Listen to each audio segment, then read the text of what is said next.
Mradi huu wa madarasa 8 ya ghorofa na ofisi 4 za walimu ulianza kutekelezwa rasmi tarehe 28 mwezi wa 10 2022 kwa makadirio ya Tanzania shilingi milioni 676,571,467. Mradi huu unatekelezwa kupitia vyanzo mbalimbali vya mapato. Hivyo, ukamilishaji wake unaendelea kadiri fedha zinavyopatikana. Vyanzo hivyo ni kama ifuatavyo. Moja, Mheshimiwa Mbunge Deodatus Philip Mwanyika tarehe 22 mwezi wa 7 2022 alichangia milioni 5. Halmashauri ya Mji Njombe tarehe 20 mwezi wa 10 2022 changia shilingi milioni 100. Michango ya wananchi 2022-2023 walichangia milioni 23,015,000.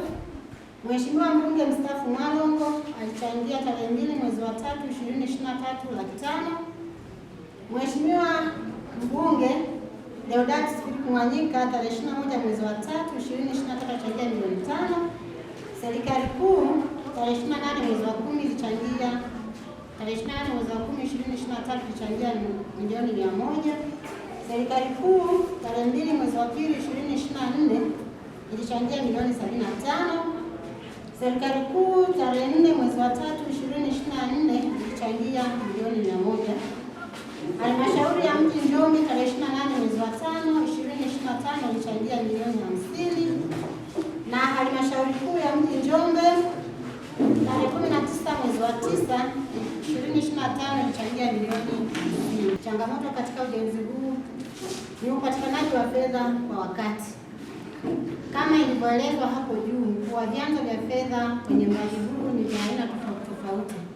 Ili kukamilisha mradi huu tunahitaji milioni 168,056,467 ili tuweze kukamilisha kazi zilizobaki katika jengo hili.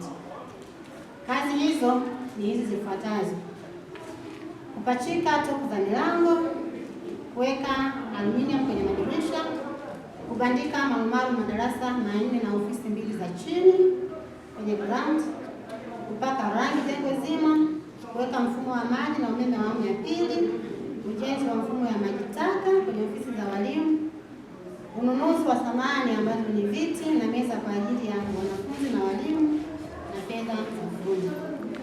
Na nafanya tathmini hii kwa awamu. Awamu ya kwanza ni kuona haya ambayo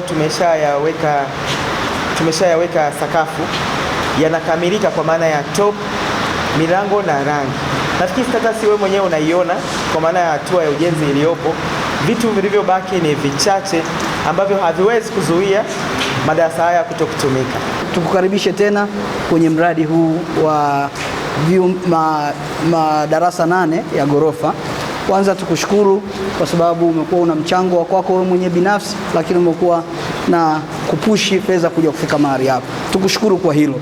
Lakini nadhani wataalamu wetu wamekwisha kuzungumza. Mimi sitakuwa na maneno mengi, niombe tu uendelee kwenda kutusemea na kupushi tuweze kupata fedha kwa ajili ya kumalizia haya madarasa na tuweze kuendelea, watoto waweze kuanza kutumia, kwa sababu mradi umeanza muda mrefu, na sasa tukipata fedha kwa ajili ya kumalizia tutashukuru, na tunaamini hili liko ndani ya uwezo wako Mheshimiwa, na kuja kwenye ziara hii ninaamini tutakwenda kupata majibu na mradi huu utakwenda na ziara hii imenifikisha hapa jengo la ghorofa.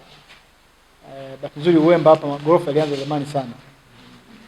Hii ni tunaongezea tu, lakini kwa maana ya shule ndio shule ya kwanza katika mkoa. Hongera sana ndio. Kwa hiyo nimekuja kuangalia, na nia ni kwamba tunakwenda kwenye kikao cha budget. Napitia kwenye miradi ambayo iko ndani ya roho yangu, kwa maana ya kutaka kujua wamefika wapi, wanakwendaje, halmashauri itasaidia kiasi gani, na kama kutakuwa na gap na mimi kwa nafasi yangu niweze kusukuma mradi huu. Mimi sitaacha kuwapongeza wananchi wa kata ya Uwemba, vijiji vyote walikuwa na uthubutu.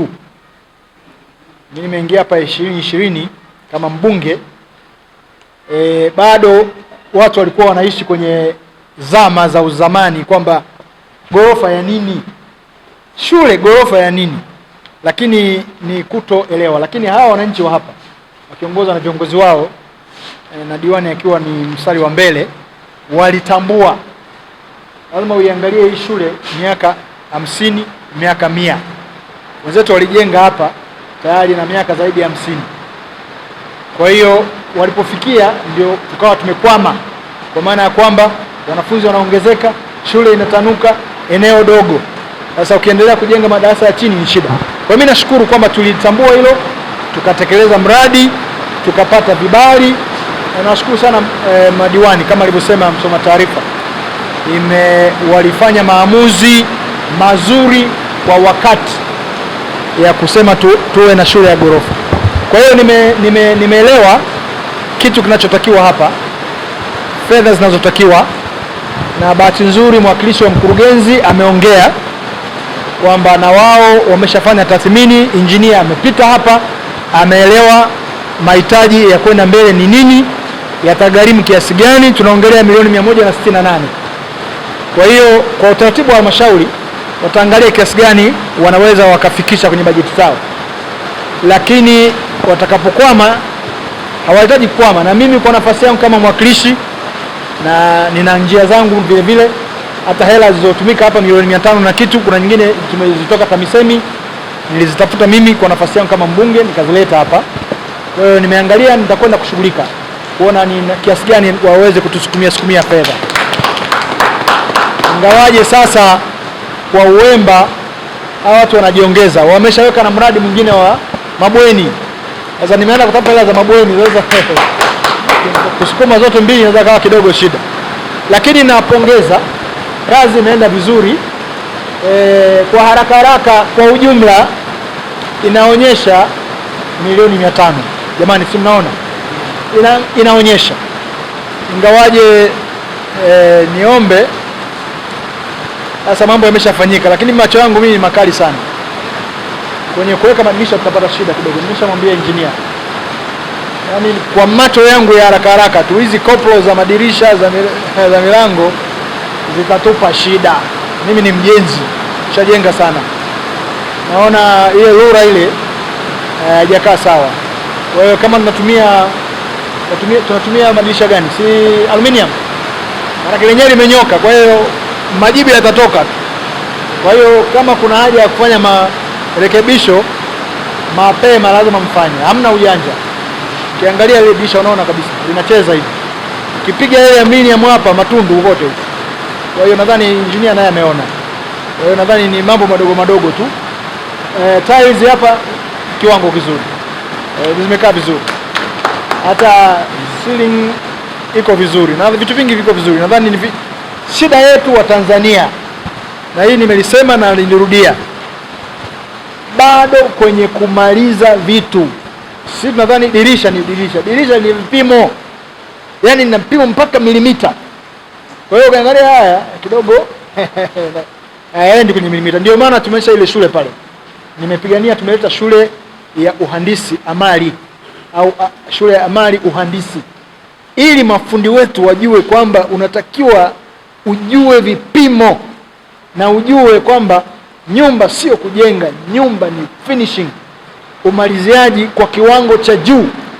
Sasa inaonekana nzuri na rangi tukipaka itakuwa nzuri, lakini unaweza kuona vitu vidogo ambavyo vinafanya nyumba. Lakini kwa ujumla halmashauri ya mji Njombe na wapongeza, hili jengo mmelisimamia katika mazingira magumu. Fedha zilikuwa zinakuja kidogo, lakini tumefika mahali pazuri pa kwenda tu kukamilisha hizo 100. Nadhani itakuwa jengo moja ya majengo ya mfano, masaisho madogo yakifanyika. Tuendelee kushirikiana. Niwashukuru sana kamati ya ujenzi ya shule kiongozwa na mwalimu mkuu na pamoja na wazazi, na nyinyi mmesimamia hili jengo, yaani kwa umoja wenu. Mheshimiwa diwani, kamati zako chini ya kamaka mmesimamia vizuri ujenzi hapa, mimi nawapongeza. Ingekuwa aibu kwamba anapotoka mbunge ndio jengo limekataliwa, na kwenye mambo haya na siasa zimo. Kuna watu wanataka kutukatalia hili jengo, wasema halina kiwango. Jamani, halina kiwango vipi? Kumbe ni siasa. Lakini tulisimama kidete, tukasema hapana, lina kiwango. Kuna mainjinia hapa wamelisimamia.